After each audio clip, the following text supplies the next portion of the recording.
నా వ్యక్తిగత జీవితంలో ఈ దివ్యమైన అనుభవాన్ని నేను పొందుకున్నాను. యేసు ప్రభువును తెలుసుకున్నప్పటి నుండి నాకు సేవ చేయాలని ఆశ ఉంది. 94లో ప్రభు నన్ను దర్శించాడు. 95లో పూర్తిగా ప్రభు వైపు వచ్చాను.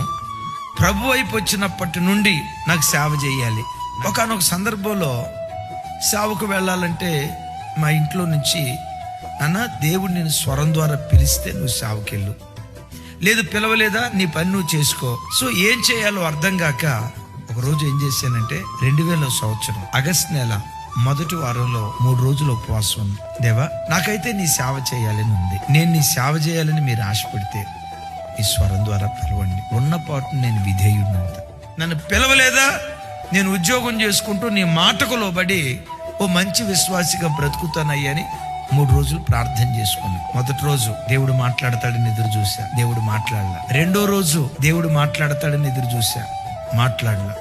మూడో రోజు దేవుడు మాట్లాడతాడని పిచ్చోడు ఏడ్చినట్టు ఏడ్చా. దేవా, ఒకవేళ ఈ రోజు నన్ను పిలవకపోతే ఇంకెన్నడూ నీ సేవ మాట నేను ఎత్తను.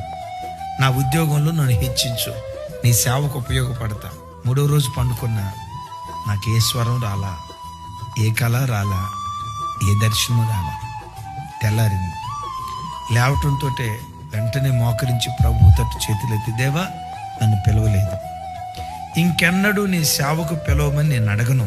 నా ఉద్యోగానికి బయలుదేరి వెళ్తున్నా, కానీ నా ఉద్యోగంలో ఇప్పుడున్న స్థితిలో కాదు, ఉన్న స్థితి కంటే ఉన్నత స్థితికి నన్ను తీసుకుని వెళ్ళు. సేవకులకు నేను కుడిభుజంగా సేవలో ఉపయోగపడతా అని ప్రార్థన చేసుకుని వెళ్ళా. చక్కగా డ్యూటీ చేసుకున్నా, సాయంత్రం ఇంటికి వచ్చాను, మంచిగా ప్రార్థన చేసుకున్నా, పండుకున్నా. విచిత్రం తెలుసా, 4వ రోజు రాత్రి దేవుని స్వరం నాకు వినబడుతుంది. అకాలమందు పుట్టిన నేను దేవుని చేతి వ్రాత చూశా. ఈ చెవులు దేవుని స్వరాన్ని విన్నాయి.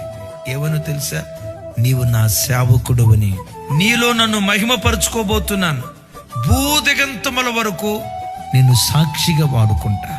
దైవజనమ, ఏ కాలములోనైనా ఎవరితోనైనా దేవుడు తప్పకుండా మాట్లాడతాడు. కానీ మాట్లాడేటప్పుడు నీలో దేవుడు చూడాల్సిందేంటో తెలుసా, నీ స్వాభిప్రాయము కంటే దేవుని మాటకు లోబడే విధేయత కలిగిన మనస్సు నీలో చూశాడా? ఆ కాలంలో కాదు, ఈ కాలంలో కాదు, ఏ కాలములోనైనా ముఖాముఖిగా దేవుడు మాట్లాడతాడు.